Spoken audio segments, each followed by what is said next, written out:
अस्सलाम वालेकुम नाज़रीन, welcome to the show economy in focus. मैं हूं आपकी मेज़बान नताशा। नाज़रीन, सबसे पहले आपको बताएंगे प्राइम मिनिस्टर साहब की ज़ेर सदारत एक इजलास हुआ जिसके अंदर कैशलेस इकॉनमी के हवाले से काफ़ी जो है वो एक डिटर्मिनेशन पाई जाती है। यानी कि प्राइम मिनिस्टर साहब इज़ वेरी कीन कि कैशलेस इकॉनमी होनी चाहिए, कैशलेस इकॉनमी पर फोकस होना चाहिए। रास्त एक डिजिटल पेमेंट सिस्टम जो पूरे पाकिस्तान में यूज़ हो रहा है, इसको तमाम शहरों तक जो है वो कन्वर्ट किया जाए। सब शहरों में इसकी फैसिलिटी मौजूद होनी चाहिए। अभी तक ये बड़े शहरों में है, ऑनलाइन डिजिटल पेमेंट सिस्टम है।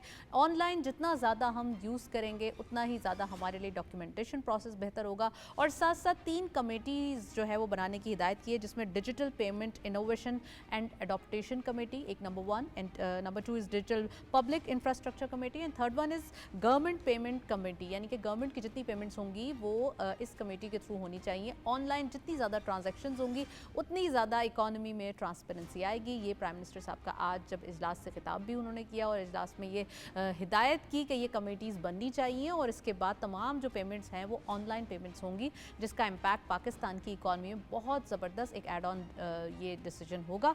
तो इसके हवाले से आज डिटेल डिस्कशन करेंगे। साथ साथ हम ये देख रहे हैं कि वज़ीर-ए-आज़म ने बजट पर तहफ़्फ़ुज़ात दूर करने के लिए भी कमेटी की जो है वो कायम कर दी है और तमाम जो भी एक रिजर्वेशंस हैं लोगों की जानिब से या आवाम की जानिब से, बिज़नेस कम्युनिटी की जानिब से, तो तमाम जो ये डिबेट है इसको दूर करने के लिए कमेटी होगी और इसमें तमाम जो इफ्स एंड बट्स हैं जो रेज़ होंगे उनको टैकल किया जाएगा और ये तमाम चीज़ें जो है वो दूर की जाएंगी।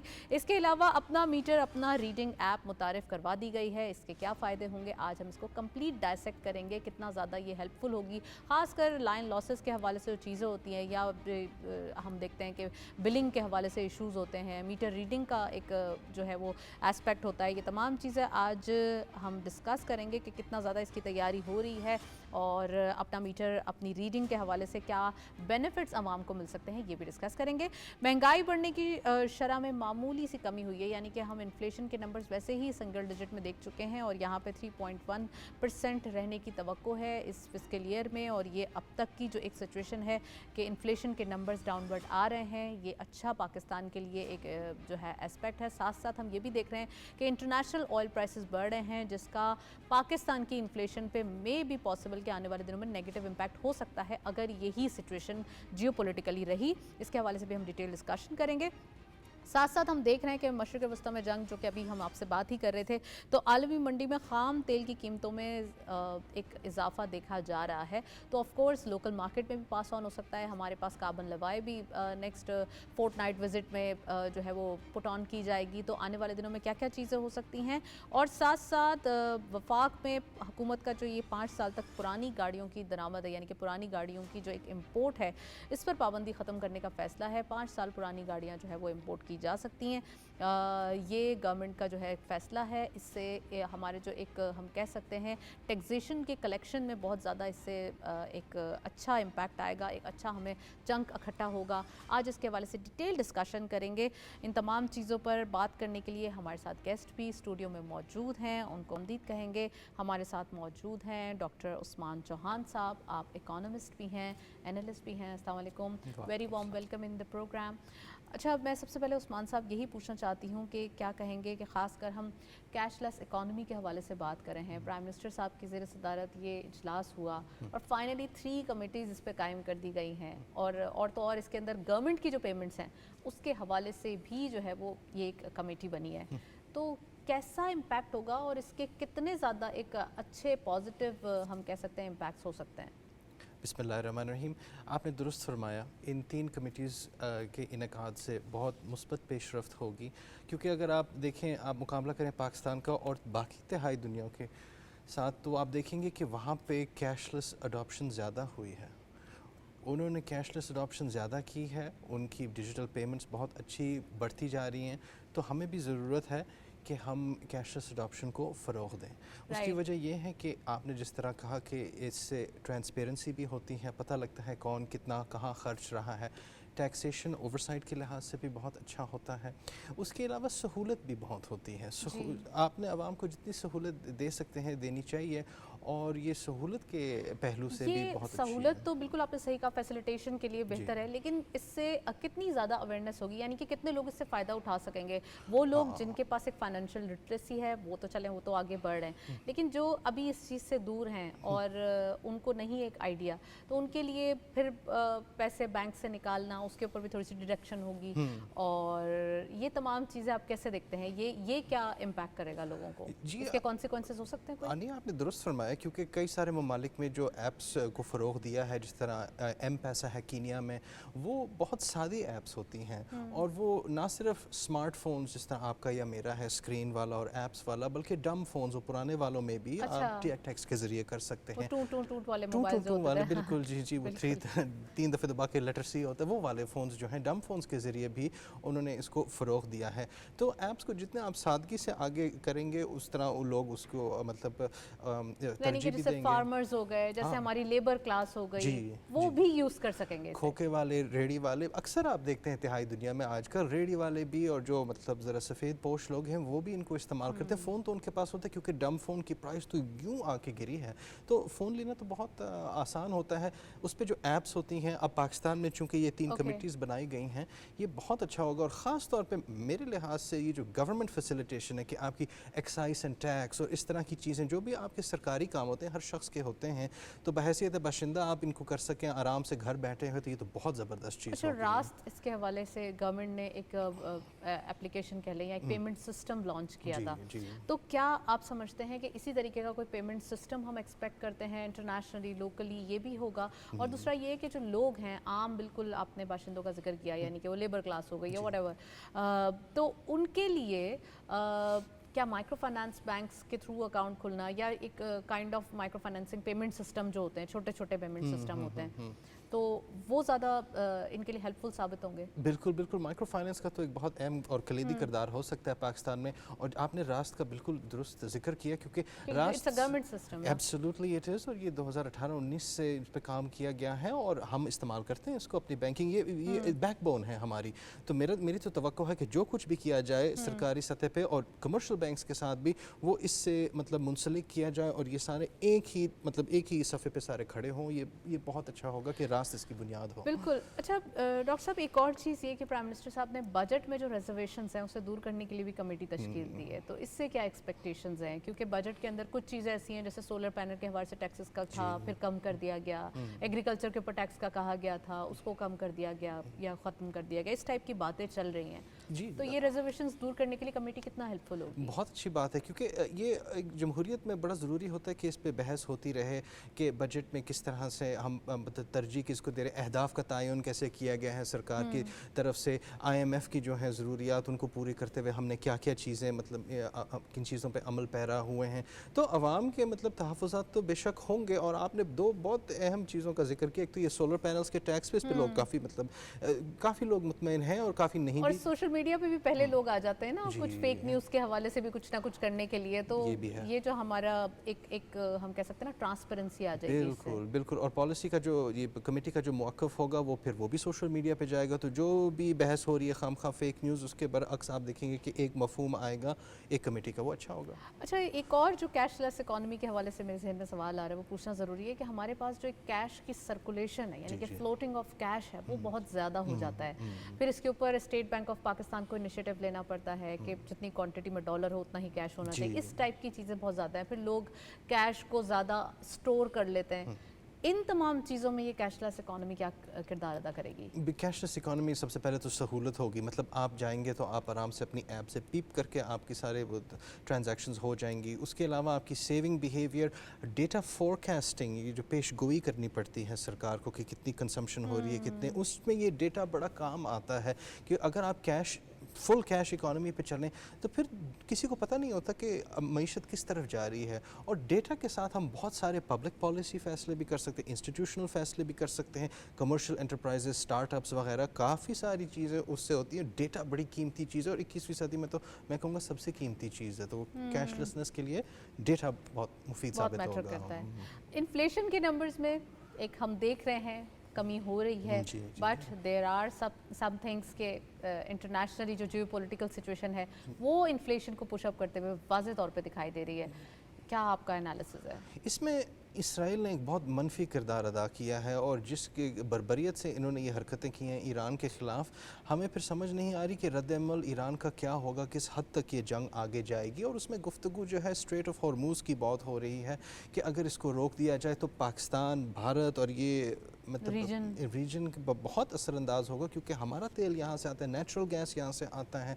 उसके अलावा अगर यहाँ पे सिस्टम्स वैसे भी डिस्टर्ब हो जाए तो रेमिटेंसेस वगैरह पे भी असर होगा। और सऊदी इकॉनमी बैठ जाए या कतर की या बहरीन की इकॉनमी बैठ जाए तो वहाँ से रेमिटेंसेस भी असरअंदाज होंगी। तो इधर हमें ये अमन की बहुत सख्त ज़रूरत है और ये इसराइल का सख्त मनफी जो किरदार है इसकी मज़ामत जितनी भी करें कम है।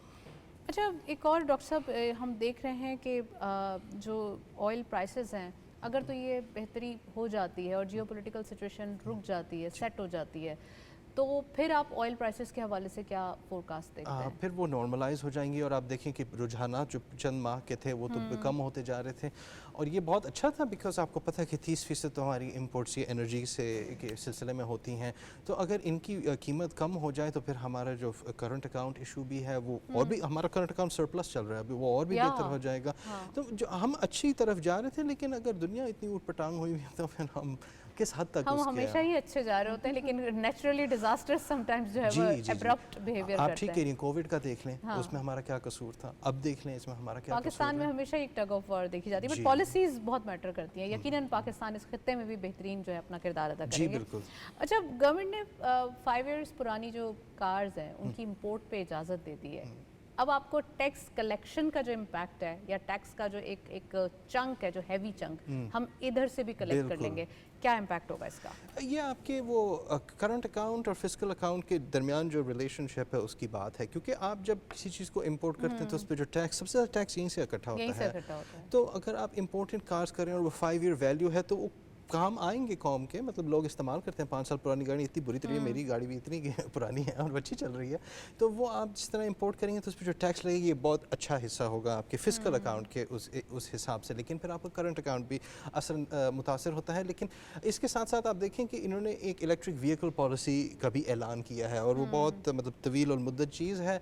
तो आप देखेंगे आहिस्ता आहिस्ता ये इलेक्ट्रिक व्हीकल की अडॉप्शन भी होगी, तो उससे जो टैक्स होगा वो ज़्यादा अच्छा होगा और माहौलियाती पहलू से वो बहुत ज़्यादा मैटर करता है। ऑफ कोर्स ज़्यादा है। अपना मीटर, अपना रीडिंग ऐप मुतारिफ कराने की तैयारी कर ली गई है, इसके हवाले से भी बताइए, क्योंकि ये बहुत इम्पॉर्टेंट है, एक डिजिटाइजेशन की तरफ जाना। दूसरा, हमारे पास ये ऑप्शंस हैं कि जितना ज़्यादा ट्रांसपेरेंसी इसमें भी रही, क्योंकि आवाम भी सोचते हैं कि पता नहीं वो ह्यूमन इन्वॉल्वमेंट होती है, वो कैसे जो है वो रीडिंग लेके जाते हैं, तो ये तमाम चीज़ें भी जो है वो दूर हो जाएंगी। जी, ये वही पुरानी बात आ जाती है कि ये सहूलत एक पेश कर रहे हैं हम, लेकिन फराहम कर रहे हैं, लेकिन उसके साथ साथ एक मुनसिफाना चीज़ भी है, क्योंकि ये डिस्प्यूट्स जो होते हैं, कंप्लेंट्स होती हैं, इनको आप जितना कम करें उतना ही अच्छा आवाम के लिए भी। और साथ साथ आपने जिस तरह अपने पहले रिमार्क्स में कहा कि ये ट्रांसमिशन और डिस्ट्रीब्यूशन के इश्यूज़ जो हैं और बिलिंग के इश्यूज़ जो हैं उनको ये बहुत अच्छी तरह कवर करता है, क्योंकि आप अपनी तस्वीर लें, ये मेरी कंसप्शन थी तो मेरा बिल इतना क्यों आ रहा है, वो डिस्प्यूट रेजोल्यूशन मैकेनिज्म एक ऑटोमेटिक हो जाता है, डेटा बेस्ड। तो क्या ये ट्रांसपेरेंट होगा, क्योंकि जब लोगों को ये एक होता है रुझान कि नहीं हमारी इतनी कंजम्पशन नहीं थी और इतना बिल आ गया, तो क्या उसमें कोई इश्यूज होते हैं? This is the reason. जी, अगर हमारी जो मीटर्स हैं उन पे अपने यूनिक नंबर्स ना होते तो फिर मैं किसी और की तस्वीर लेके आके दे देता, लेकिन चूंकि यूनिक नंबर्स होते हैं, आइडेंटिफायर्स होते हैं और कंजम्पशन रेट्स होती हैं, तो इसलिए उस पर ज़्यादा बहस की गुंजाइश नहीं है। और मैं अपनी रीडिंग दिखाऊंगा, सरकार अपनी दिखाएगी, या लोकल आपका IS को जो भी वो अपना दिखाएगा, और फिर अगर इनमें कोई फ़र्क है तो फिर वो अलग बात है, लेकिन आप देखेंगे कि ये डिस्पैरिटीज़ कम हो जाएंगी। ओके, लेकिन क्या इससे कोई ऐसा तो नहीं कि 4 दिन पहले रीडिंग ले लिया, 4 दिन बाद में चले, ये हम मज़ाहिया पहलू बाद में डिस्कस करेंगे। लेकिन एक और चीज़ ये डॉक्टर साहब कि जो इसका प्री पे सिस्टम भी होगा, कोई ऐसा भी कोई जो है वो हो सकता है आने वाले दिनों में? वो आपकी it's a very interesting point. उसकी वजह ये है कि जब भी आप प्रीपेड सिस्टम्स डालते हैं किसी ऐप में, तो बेसिकली आप non bank financial institution create कर लेते हैं, बिकॉज आपने एक डिपॉजिट डाल दिया है, उसमें आपने बैलेंस जो जमा किया है प्रीपेड ना, of course prepaid. So non bank financial institutions की एक अलग कहानी है और उसमें जो है उसकी अपनी रेगुलेशन भी नेसेसरी है। टेलीकॉम्स में ये होता है, या इजी पैसा and all this things, internationally जो है वो यही एक एक्सरसाइज है। बिल्कुल बिल्कुल। और सोशल मीडिया की आपकी जो है वो भी they serve as non bank financial institutions. So the banking system and non banking financial institutions need to be on the same page with the same regulations, वरना डिस्टॉर्शंस जो आती हैं, अभी तो यहाँ इतना बड़ा मसला नहीं, लेकिन दूसरे ममालिक में ये एक बहुत अजीब सा एक सिस्टम बन जाता है नॉन बैंक फाइनेंशियल इंस्टीट्यूशंस का, और इस ये परेशानी का बायस हो जाता है. डॉक्टर साहब, आपकी मौजूदगी से फ़ायदा उठाते हुए थोड़ा बजट के हवाले से मज़ीद बात करना चाहती हूँ. बजट के अंदर कुछ चीज़ें, जैसे आपने सोलर और एग्रीकल्चर का हमने ऑलरेडी डिस्कशन किया,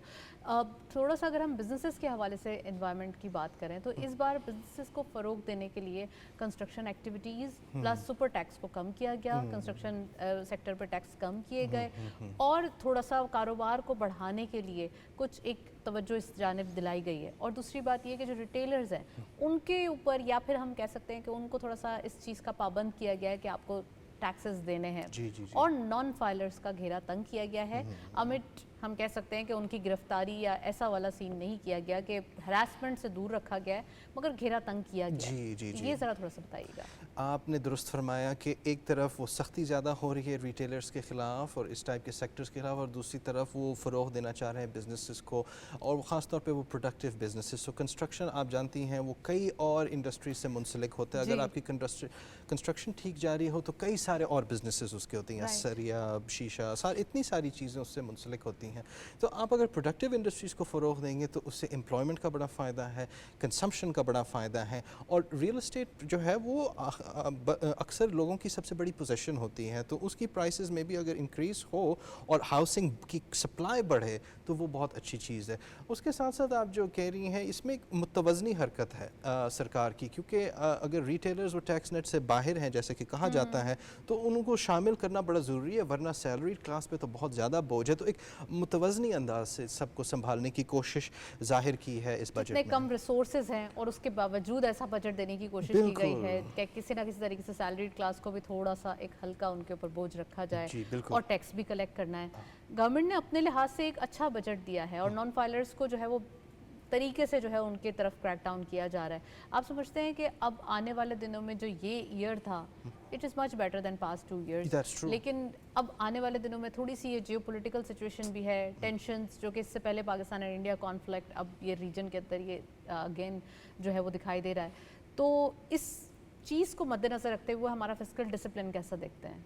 फिस्कल डिसिप्लिन तो असरअंदाज हो सकता है अगर हालात मशरक़ वस्ती में बहुत ख़राब हो जाएं, और ये किसी के काबू नहीं है. ये तो सऊदी अरेबिया जैसे तगड़े ममालिक भी जो हैं वो भी इसका सामना करेंगे, चाइना भी इसका सामना करेगा. जैसे आप जानती हैं कि 70% ईरान का तेल चाइना को जाता है, और चाइना के लिए 15% जो ऑयल है वो ईरान से आता है. तो बहुत सारे जो इम्पोर्टेंट इकनॉमिक सेंटर्स हैं दुनिया के वो इससे मुतासिर होंगे.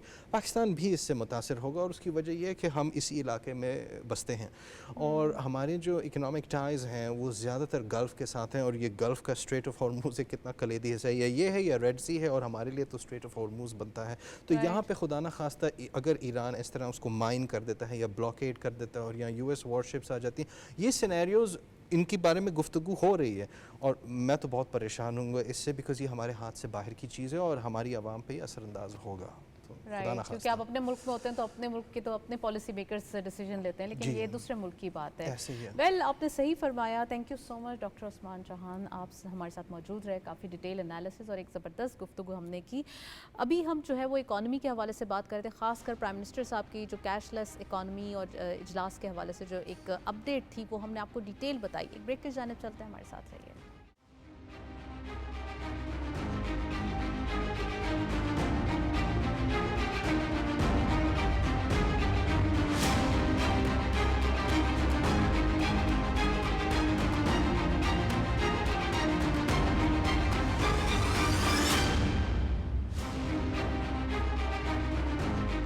जी, वेलकम बैक. हम ब्रेक से पहले बात कर रहे थे इकॉनमी के हवाले से. अभी हमारे पास जो स्टोरीज़ हैं वो शेयर करते चलें आपके साथ. हम देख रहे हैं कि बैंक्स की मदद से बहुत ज़्यादा ये एक ईजी हो जाएगा कि कारोबारी जितना लेन देन है उसके डॉक्यूमेंटेशन हो जाए, और ख़ासकर गवर्नमेंट को भी पता चल जाए कि क्या लेन देन हो रहा है, किस तरीके से इनकम हो रही है, टैक्सेशन कैसे कलेक्ट किया जा रहा है. इन तमाम चीज़ों पर आज डिस्कशन करेंगे. साथ साथ हम ये देख रहे हैं कि गवर्नमेंट की जानिब से 36 अरब रुपये के नए टैक्स इकदाम करने का फैसला किया गया है. ये भी एक FBR का इनिशिएटिव है. ख़ासकर यहाँ पर ये लिए ज़रूरी है इस बात का जो है वो करना, वो ये कि हम एफबीआर के रिफॉर्म्स के बाद न्यू टैक्सेशन और ख़ासकर टैक्स बेस के अंदर जो इजाफा है वो डे बाय डे देख रहे हैं। और तमाम जो पॉलिसीज़ हैं जो आपसे शेयर कर रहे हैं वो इसीलिए हैं कि इकॉनमी डॉक्यूमेंटेड हो जाए। इकॉनमी के अंदर जो एक कहते हैं ना कि एक वाइट इकॉनमी, एक ब्लैक इकॉनमी है, तो ये वाला सिस्टम ख़त्म करके एक साफ़ सुथरी पाकिस्तान की इकॉनमी हो, ट्रांसपेरेंट इकॉनमी हो, जिसका एक इम्पैक्ट गवर्नमेंट की किटी में जो है वो अच्छा जाए। आज इसके हवाले से भी बात करेंगे। और हम ये भी देख रहे हैं कि कॉरपोरेट और नॉन कॉरपोरेट जो सेक्टर है इसको एफबीआर ने कंप्यूटर सिस्टम से मुंसलिक करने की तारीख में तौसी कर दी है। और यानी कि ये एक रूम है नॉन कॉरपोरेट के लिए कि वो किसी तरीके से अपने जो एक हम कह सकते हैं डॉक्यूमेंट्स हैं या अपने जो क्रेडेंशियल्स हैं वो जमा करवाएं और फाइलर या फिर अपनी जो एक चीज़ें हैं वो सीधी करें, ताकि गवर्नमेंट के लिए जो है ये ईजी हो कि आने वाले दिनों में कोई क्रैक डाउन ना हो उनके ऊपर। तो आज इसके हवाले से भी हम एक कम्प्लीटली डायसेक्ट करेंगे। पाकिस्तानियों ने माली साल 2025 में ऑनलाइन ऐप्स पर 317 अरब रुपए खर्च किए। इट इज़ वेरी गुड कि डिजिटल इकोनॉमी का जो एक पेनिट्रेशन है वो बढ़ रही है। और दूसरा ये कि डिजिटल हमारे यहाँ वे आउट जो है वो ढूंढे जा रहे हैं। जितना हो सके डिजिटली काम करना, जितना हो सके डिजिटाइजेशन को फ़रोग देना, इसके हवाले से पाकिस्तानीज़ ने तकरीबन 317 बिलियन रुपीज़ खर्च किए। It is very good. और ये लास्ट ईयर कितने थे, ये तमाम चीज़ें हम प्रोग्राम में डिस्कस करेंगे आगे। और हम बात कर रहे हैं दरामदी सोलर पैनल्स यानी कि इम्पोर्टेड सोलर पैनल्स पर टैक्स में कमी कर दी गई है। कीमतों में सिर्फ 4.6% इजाफा होगा, ये फाइनेंस मिनिस्टर साहब का कहना है। खासकर हम देख रहे हैं सोलर पैनल के हवाले से बजट में ऑलरेडी ये कहा गया है कि टैक्सेशन में कमी होनी चाहिए। और यहाँ पे अब हमारे पास नंबर्स भी मौजूद हैं कि ऑलरेडी जो एक इम्पोर्टेड सोलर पैनल्स हैं उसके हवाले से भी जो है वो चीज़ें हमारे सामने आई। ये पॉलिसीज़ हम बजट में भी देख रहे हैं और आगे भी देखते रहेंगे। ऑफ कोर्स ग्रीन एनर्जी पे फोकस करना है, सोलर एनर्जी पे फोकस करना है। जितनी इन्वायरमेंट फ्रेंडली हम रहेंगे उतना ही ज़्यादा पाकिस्तान के लिए अच्छा होगा। इन तमाम चीज़ों पर बात करने के लिए we have a guest in Karachi studios, उनको वेलकम करेंगे। हमारे साथ हैं मियां जाहिद हुसैन साहब, आप चेयरमैन हैं बिजनेस ग्रुप ऑफ पाकिस्तान के। अस्सलाम वालेकुम जाहिद साहब, very warm welcome in the programme. क्या कहेंगे? सबसे पहले हम आपसे स्टार्ट करेंगे बैंक्स के हवाले से, डॉक्यूमेंटेशन को फ़रोग देना। और ख़ासकर हम ये देख रहे हैं कि कारोबारी जितना लेन देन है वो थ्रू बैंक्स होता है। गवर्नमेंट के लिए बड़ा इजी रहेगा कि किस तरीके से काम हो रहा है, कैसे जो है वो लेन देन किया जा रहा है और कितना डॉक्यूमेंटेड है। टैक्सेस कलेक्ट करने में कितना ये मददगार साबित होगा?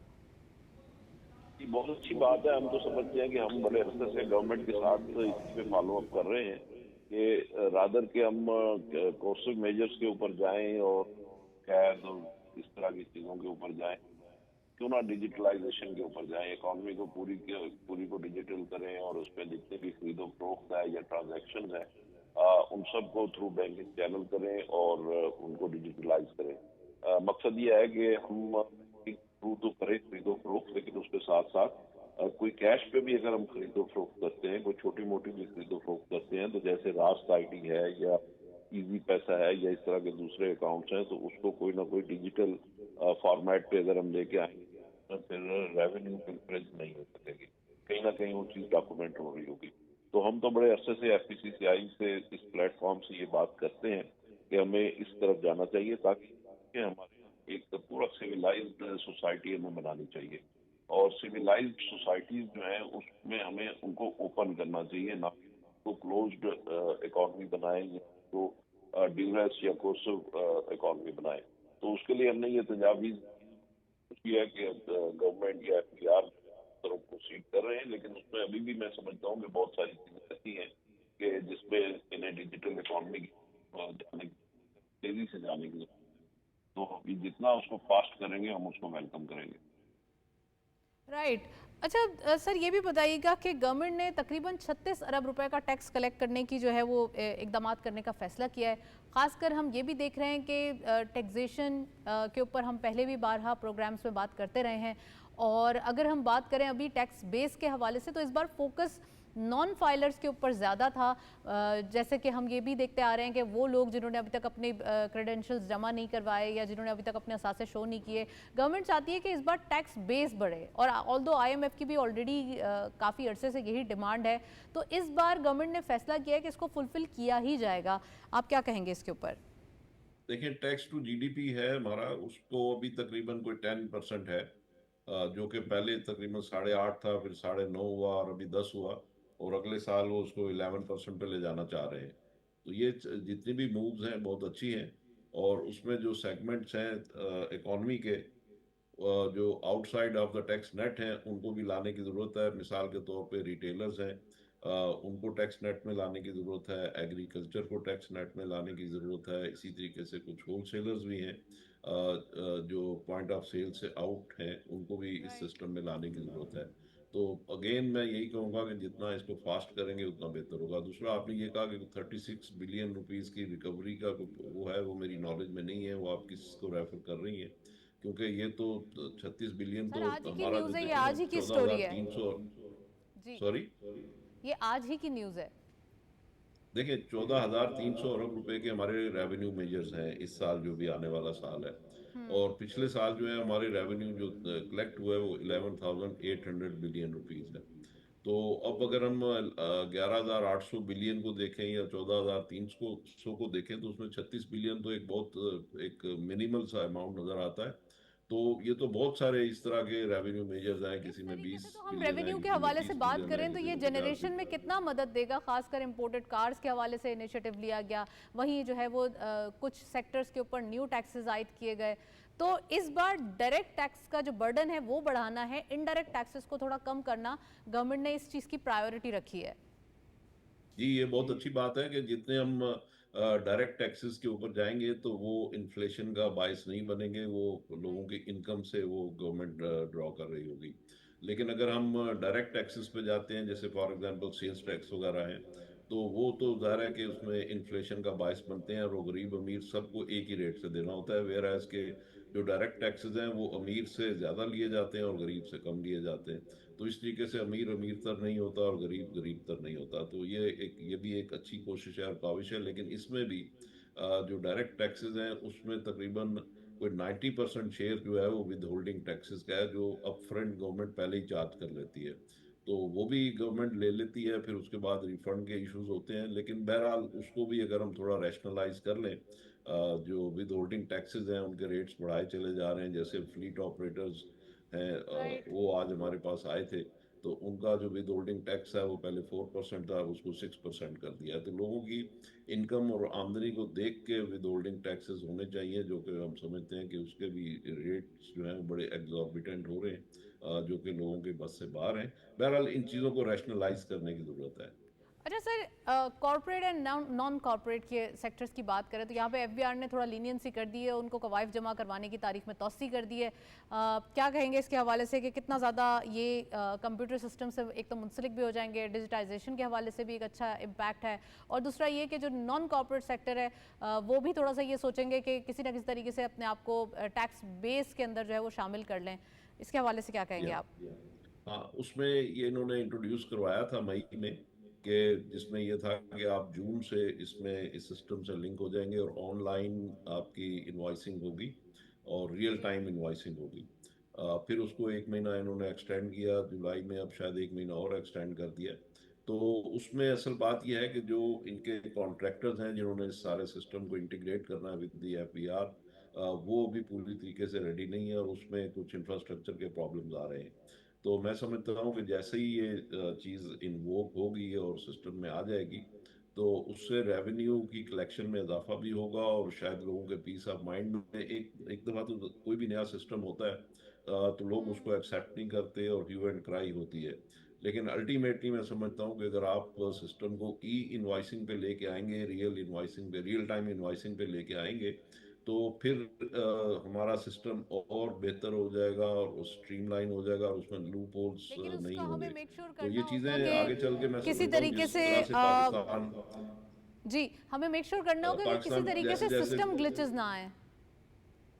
जी हाँ, जी हाँ, बिल्कुल इस तरीके से करना होगा। और मैं समझता हूँ कि अभी जो मौजूदा हमारे चेयरमैन एफबीआर हैं, बड़े मायानाज अफसर हैं। वजीर खजाना हमारे बड़े मायानाज वजीर हैं। और आज मेरी हारून अख्तर खान साहब से बात हो रही थी इंडस्ट्रियल पॉलिसी के ऊपर। तो मैं जी। देख रहा हूँ कि जिस तरीके से प्राइम मिनिस्टर ने इन सबको टास्किंग की हुई है और दिन रात ये लोग मेहनत कर रहे हैं और काम कर रहे हैं, तो उसमें नो डाउट कि बिजनेस कम्युनिटी के लिए बहुत सारे इश्यूज भी आ रहे हैं। लेकिन साथ ही साथ मुल्क की इकॉनमी भी ग्रो कर रही है और मुल्क बेहतर तरफ जा रहा है। और जो हमारे कुछ इश्यूज हैं जो हमने इनके साथ कन्फ्रंट किए थे, जिसमें अरेस्ट वगैरह से मुतल्लिक जो चीज़ें थी, तो उसमें भी मेरी आज जो हारून अख्तर खान साहब से बात हुई है, तो वो उसको बहुत ज़्यादा वो इम्प्रूव कर रहे हैं और एक मॉडिफिकेशन उसमें ला रहे हैं, जो मैं समझता हूँ कि जो जिस तरह मेरी उनसे बात हुई है, तो बिजनेस कम्युनिटी के लिए वो एक अच्छी उसमें पेशरफ्त होगी। अच्छा, आपने डिजिटाइजेशन का जिक्र किया कि जितना ज़्यादा ये एक हम देख रहे हैं कि इनोवेशन की तरफ जा रहे हैं, हम डिजिटल वे में जा रहे हैं, वहीं हमारे पास पाकिस्तानियों ने तकरीबन 317 अरब रुपए जो एक ऐप्स हैं उसके ऊपर खर्च किए, यानी कि ऑनलाइन एप्लीकेशंस पे खर्च किए। इसके हवाले से क्या कहेंगे, कितना ज़्यादा पाकिस्तानीज ऑलरेडी गैजेट फ्रेंडली हैं, बहुत ज़्यादा हर घर में ये पेनिट्रेशन देखी जाती है, और अगर इसको रेगुलर वे में देखा जाए तो ये बढ़ती ही जा रही है। इसी तरीके से अगर हम बात करें यहाँ पर इस खर्चे की, तो आईटी का जो एक एक हम कह सकते हैं रुझान है, ये डे बाय डे स्ट्रॉन्ग हो रहा है, इसके हवाले से क्या कहेंगे? देखिए, ये तो बड़ी खुशाइंद बात है। और आईटी जिस तरीके से पाकिस्तान में ग्रो हो रही है और उसमें हमारे यंग लड़के लड़कियां उसमें काम कर रहे हैं और उनमें जी। खुशहाली भी आ रही है। आईटी कंपनियां बड़ी तेजी से ग्रो कर रही हैं। मेरी अपनी आईटी कंपनी है, उसमें हमें हर महीने तकरीबन 40-50 नई रिसोर्स की ज़रूरत पड़ती है। तो ज़ाहिर है कि वो सब यंग लड़के लड़कियां होते हैं, तो फिर उनको अच्छा रोज़गार भी मिलता है। और ये जो आपने बात की सॉफ्टवेयर या एप्स की परचेज के ऊपर, तो जितनी भी आईटी कंपनीज हैं उनको इस तरह से फिर सॉफ्टवेयर परचेज करने पड़ते हैं, जिसके ऊपर वो अपना प्रोडक्शन करते हैं और राइट। करके फिर आगे सेल करते हैं। तो ये ज़ाहिर है कि इसका ये हमारा एक तरह से रॉ मटेरियल है। तो इसके ऊपर हमारी अगर इन्वेस्टमेंट हो रही है, तो इसका मतलब है कि हम वैल्यू एडिड चीज़ों के ऊपर जा रहे हैं, वैल्यू एडिशन कर रहे हैं। इससे आपको ये भी सुन के थोड़ा सा दिलचस्पी की बात है कि इसमें जितनी भी ऑनलाइन ट्रेनिंग्स हो रही हैं वो भी बड़ी कॉस्टली हैं। वो 10-10 हज़ार और 20-20 हज़ार डॉलर की जो ट्रेनिंग्स होती हैं। तो मैं ये सजेस्ट करूंगा कि हमारे लोगों को चाहिए कि इस तरह की ट्रेनिंग्स मिलें, उससे उनकी कैपेसिटी बिल्डिंग होती है, उनकी कंपनियां और तेज़ी से ग्रो करती हैं और इंटरनेशनल मार्केट में एडजस्ट होने के लिए और स्टेप इन होने के लिए इस तरह की जो चीज़ें होती हैं उनके लिए बड़ी मावन साबित होती हैं। और इसमें जो फ्री लांसर हैं हमारे बच्चे बच्चियाँ, तो वो भी इस तरह की जो लेते हैं एप्लीकेशन और गैजेट्स वगैरह लेते हैं, तो उससे उनकी भी इनकम में भी इजाफा होता है और ओवरऑल हमारी इकॉनमी में इनकम के साथ साथ सिविलाइजेशन जो है वो भी बढ़ रही है। तो अच्छा, एक चीज़ इसमें यह है कि हमारी इस वक्त जो एक्सपोर्ट्स हैं आईटी की, वो तकरीबन $3.5 अरब है। और जी। इसमें थोड़ी पेपैल वगैरह की इस तरह की जो फैसिलिटीज़ हैं वो अगर आ जाती हैं हमारे पास, तो मैं समझता हूँ कि हमारी आईटी की एक्सपोर्ट्स जो हैं वो एक आध बिल्कुल। साल में ही $10 अरब पे जा सकती हैं। हमारे पास उसमें मैन पावर भी अवेलेबल है, इंफ्रास्ट्रक्चर भी अवेलेबल है। सिर्फ इंटरनेशनल मार्केट पेमेंट मैकेनिज्म को डेवलप करने की ज़रूरत है। इस वक्त उसके लिए लोगों को बिल्कुल, आज जिस तरीके दुबई से को यूज़ करना पड़ जाहिद रहा है। साहब हमने देखा कि रास्त के ऊपर जो है वो प्राइम मिनिस्टर साहब ने ऑनलाइन पेमेंट्स के ऊपर और कैशलेस इकोनॉमी के ऊपर जो एक इनिशिएटिव लिया है, इसी तरीके से इंटरनेशनल पेमेंट सिस्टम के ऊपर भी इनिशिएटिव लिए जाएंगे। आने वाले दिनों में हम मजीद भी चीज़ें देखेंगे। Well, thank you so much Zahid साहब, हमारे साथ मौजूद रहे। काफ़ी डिटेल एनालिसिस हम देख रहे हैं कि जैसे जैसे वक्त गुजर रहा है वैसे ही डॉक्यूमेंटेशन के ऊपर और ट्रांसपेरेंसी ऑफ इकोनॉमी को बेटरमेंट की तरफ लेके जाया जा रहा है। यही इनिशिएटिव है और यही हम देख रहे हैं कि आने वाले दिनों में हमारे लिए, हमारी इकोनॉमी के लिए काफ़ी बेहतर साबित होगा। That's it. इसी नोट पे प्रोग्राम को वाइंड अप करेंगे। इजाज़त दीजिए, अल्लाह हाफिज़।